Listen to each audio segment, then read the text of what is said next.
So should there be a greater emphasis on this hate speech from Muslim clerics then? Well, so the Australian government, the leftist, far-left Australian government, has begun into full-on gaslighting mode after the Bondi Beach massacre. And we've seen this before, right? This feels very, very dated at this point, doesn't it? Like, this isn't going to work. Maybe this worked a few years ago. This is not going to work now. People know too much now, right? Reality has asserted itself.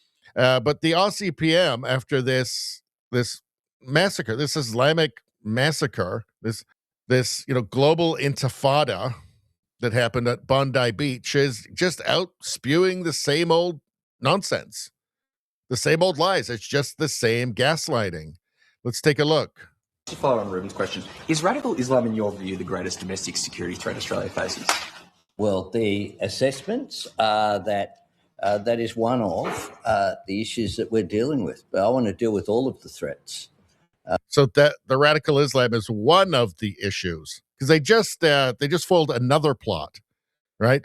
So it's one of the issues, right? The other issues are magical issues that nobody actually ever sees, or that ever actually do anything, right? So it's the real one is one of the issues they're dealing with. So there's one real thing with real results and real tragedy, and then there's imaginary ones that he wants everybody to focus on.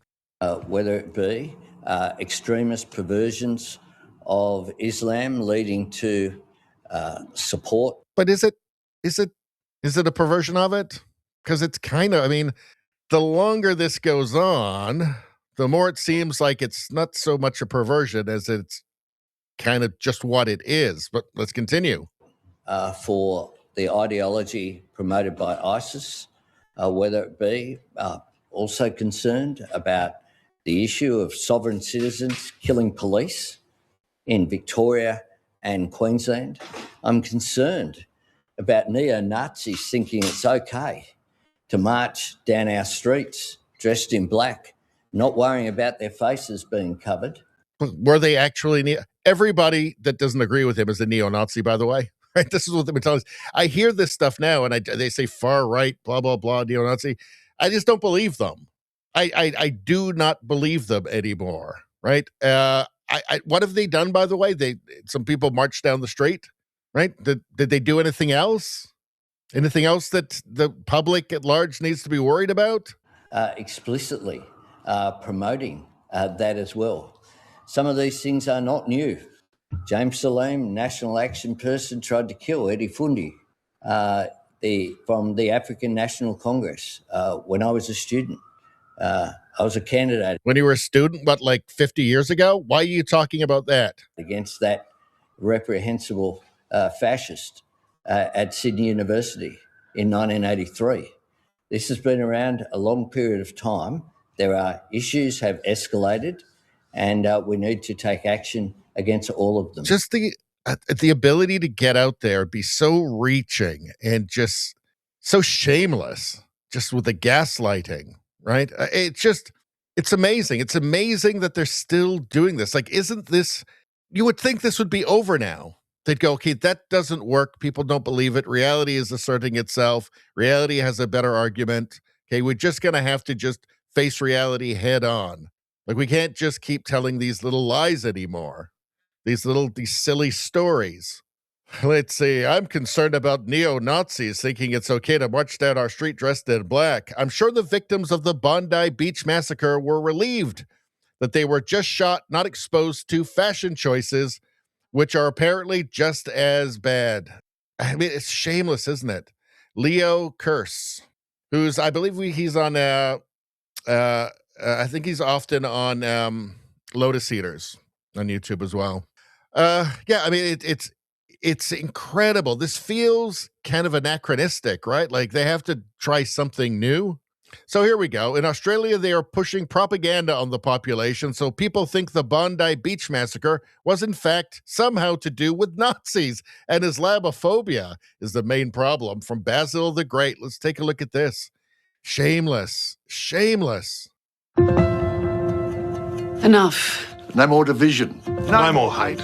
No more racism. No more anti-Semitism. No more Islamophobia. This country is built on diversity, On fairness. On respect. Everyone is equal. Everyone deserves to feel safe. Hate is where it starts. Here is where it stops. It's time to stand up. But isn't reality just that it wasn't built on diversity? It was built by Europeans, people who look like each other. Like, isn't that the actual truth, though?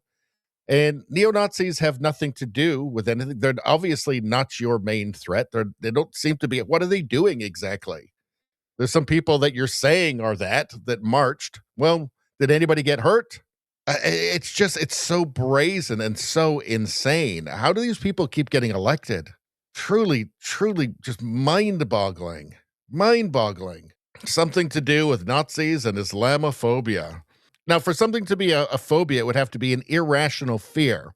So coming out of that massacre on the beach there, would it be irrational for Jewish people in Australia to be afraid of Islamists? I don't think that would be irrational. I think that's just a perfectly rational fear, right? But they just keep putting this out. I mean, we know what's going to happen. Look, you're going to have problems with just your own domestic population because there's going to be criminals and you've got millions of people. It's going to happen. But do you really need to import the global intifada? Because you know what they're going to do. And these videos aren't going to change that. It's just this desperate attempt to hold on to power, to keep the narrative going. Police say 7 suspects drove from Melbourne to Bondi Beach with the intent to carry out a mass casualty attack. They were stopped before they arrived. The target was a memorial for Jews murdered by Islamic terrorists. Pause on that. Bondi panic. Cops ram car filled with men planning on violence on Bondi Beach. And arrest 7 as Sydney on edge after terror attack. Well, you know that they weren't far-right Nazis because they would have put that in the headline, right? We know who they were. This one again.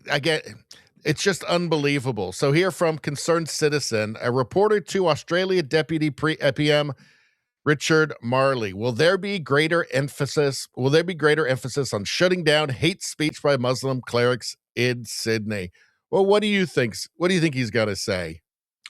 You know, do they even have time for that with all of those people, people in black marching, not doing anything with that threat of the far right? Do you feel like there needs to be, and should there be, a greater emphasis on hate speech from Muslim clerics in the western part of Sydney? I think, as I said earlier, what we've done is criminalise more forms of hate speech. And, we've criminalized. So they're for criminalizing hate speech, right? Which personally I'm against, by the way, because hate speech just ends up being used totally arbitrarily. It's broadly defined as just what they don't like. But in any case, he's definitely for it. Usually. Criminalize the Nazi salute, obviously. That's a... Nazi salute. What? They can't help themselves. It's just as if they had this thing that worked for a while and it was so easy. They just lost all of their skills, all of their ability, all of their creativity, right? All of their political savvy, and they've just got nothing else. They're in this feedback loop that they can't get out of. In its own context. But we need to be looking at all of this. And it is really important that we have. So should there be a greater emphasis on this hate speech from Muslim clerics then? Well, I don't want to. We will go through all of this. I emphasise that we have done more in terms of. So the answer is no. They're going to go after the right, the scary right, the imaginary right. This sort of thing can't continue in Western countries. It just simply can't, right? In the Anglosphere, it can't continue, right? The pattern is being broken. It has been broken in the United States. Unfortunately, in Canada, not yet. Australia, obviously not. In the UK, they've got Labour, but this pattern has to stop. They have to be broken out of their loop here, their doom loop. They have to be broken out of it because they got nothing else. It's like reflexively. Well, Nazi salutes, far right, blah, blah, blah. Okay, yeah, but Islamists just murdered a bunch of people, murdered a bunch of Jewish people on your beach there. And then more showed up to try and kill more. Like, so maybe focus on the actual real threat, not imaginary threat. But again, it's just reflexive with them. They seem to have nothing else. It seems to be it's a thought pattern they just simply can't break out of. I mean, you can just see the cognitive dissonance going on with this guy, right? Well, no, but. Anyway, that's all I'm going to say about that. Please like, share, and subscribe. Subscribing really helps me out. I thank you for that. I will see you next time.